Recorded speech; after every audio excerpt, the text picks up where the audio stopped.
आज देखिए वीडियो भी आप इंशाल्लाह चेक करें। अस्सलाम वालेकुम दोस्तों, न्यू मेट्रो सिटी गुजर खान से मेरा दिल खट्टा हो चुका है। मैं बिल्कुल भी इसमें इन्वेस्टमेंट प्रोलॉन्ग नहीं करना चाहता, ना ही इस इन्वेस्टमेंट को मैं सीख करना चाहता हूँ, ना मैं इस इन्वेस्टमेंट को आगे लेकर जाना चाहता हूँ। मुझे क्या करना चाहिए?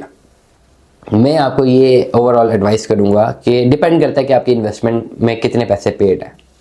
अगर तो फुल अमाउंट पेड है तो फिर आपकी कन्वर्जन थोड़ी सी डिफरेंट है, मुश्किल है। 50% पे थोड़ी कम मुश्किल है, लेकिन अगर 25 से 30% तक अमाउंट पेड है तो आपको ऐसी ज़बरदस्त और बेहतरीन जगह पे शिफ्ट किया जा सकता है एनएमसी की डोमेन में रहते हुए ही, कि जितने आपका ये गिला शिकवा है ना कि जी मेरे पैसे जो हैं वो डूब गए हैं, या मुझे लॉस हो गया, या मुझे नहीं पसंद आया, वो सारे गिले शिकवे उस प्रोडक्ट में जिसमें मैं आपको कन्वर्ट करूँगा, उस प्रोडक्ट में जाने के बाद और थोड़े से टाइम के within no time, near future में ही आपको जब उसका रिटर्न मिलेगा, आपके सारे गिले शिकवे दूर हो जाएंगे।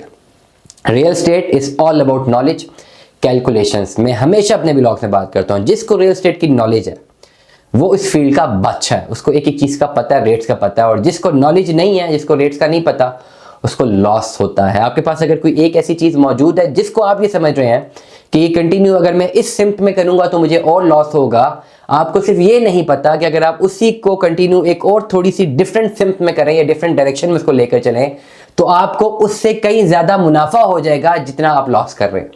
It is the complete overall statement of time and space. थोड़ा बहुत रियल एस्टेट में टाइम एंड स्पेस डिपेंडेंट है।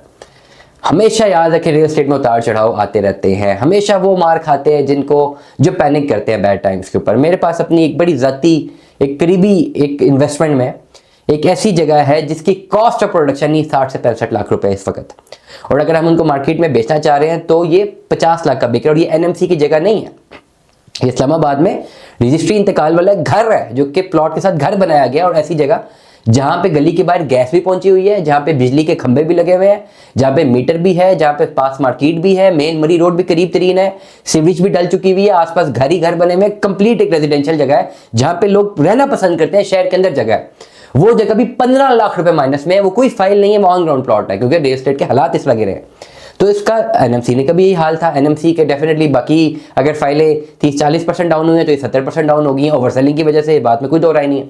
लेकिन अब सवाल ये कि जिन्होंने इन्वेस्टमेंट की हुई है उनको क्या करना है? उनको सिर्फ एक रास्ता चाहिए कि इस इन्वेस्टमेंट को वो कैसे प्रोलॉन्ग करें। फौरन तो कुछ भी नहीं होगा। अब लेट अस सपोज 65 लाख वाली जगह अगर हम फौरन बेचते हैं, 50 लाख में बेचे, जो मेरे एक बड़ी जाती एक वेंचर उनकी है, तो 15 लाख का नुकसान हो जाएगा, जिम्मेदारी मेरे पर आएगी। What you have to do, we have to wait. जब तक वो 65 लाख के रेंज तक नहीं आएगा नहीं बेचेंगे भाई। मार्केट वैल्यू पे, रियल वैल्यू पे आएगा तो बेचेंगे। You have to wait. Real estate में कभी कभार जल्दबाजी और अक्सर औकात बहुत ज्यादा वेट करना पड़ता है, एकदम से कुछ भी नहीं होता। आपके पास एनएमसी की कोई भी फाइल है, मुझे लेजर भेजेंगे, मैं आपको डायरेक्शन बताऊंगा कि इस डायरेक्शन से हट के इस डायरेक्शन में चले जाएं। वो जितना पैसा आपका डूबा हुआ जो आपको नजर आ रहा है वो सारा का सारा पैसा नियर फ्यूचर में आपका विद प्रॉफिट इंशाल्लाह बाहर निकलेगा। खाली कैलकुलेशंस और डायरेक्शंस की बात है कि किस प्रोडक्ट में आपने सस्टेन करना है और किस प्रोडक्ट में आपने सस्टेन नहीं करना। तो this is the entire domain. NMC के आपके पास कोई भी फाइल मौजूद है, मुझे व्हाट्सएप करें, पीडीएफ भेजें। मैं पीडीएफ देख के आपको 2 अपॉर्चुनिटीज बताऊंगा। कैश इन हैंड मस्ट होगा, रिमेनिंग अमाउंट का कैश इन हैंड मस्ट होगा। उन दोनों अपॉर्चुनिटीज को अगर आप अवेल करेंगे तो आपका फायदा ही फायदा है, नहीं करेंगे तो नुकसान होगा। दुआ में याद रखिएगा, अपना बहुत सारा ख्याल रखिएगा। स्टे ट्यून्ड में। अल्लाह हाफ़िज़।